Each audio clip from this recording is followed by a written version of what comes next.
Yesu yarampindukiriye, amaso ye atyaye cyane, arambwira ati Rebeka, genda ubabwire, ubihanangirize, ubabwire ko nta gihe bafite, nubwo bibwira ko bagifite. Ndamuhamagara mu ijwi ryoroheje nti Nyagasani, abantu bawe babikoraho iki? Twakinda dute urubanza ruzatuzaho?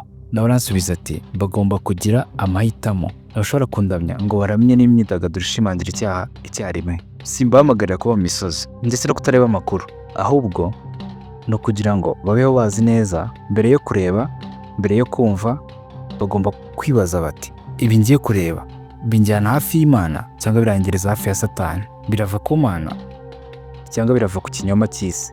Yanyeretse ku rundi ruhande abizera bahisemo amahitamo akomeye. Imiryango itarigeze yivanga mu biganiro bibi, ababyeyi basibye porogaramu zose zibarangaza, urubyiruko rwaretse imikino mibi n'amashusho akururira gukora ibyaha. Bagitangira kubireka bumvaga bari bonyine, ndetse bumvaga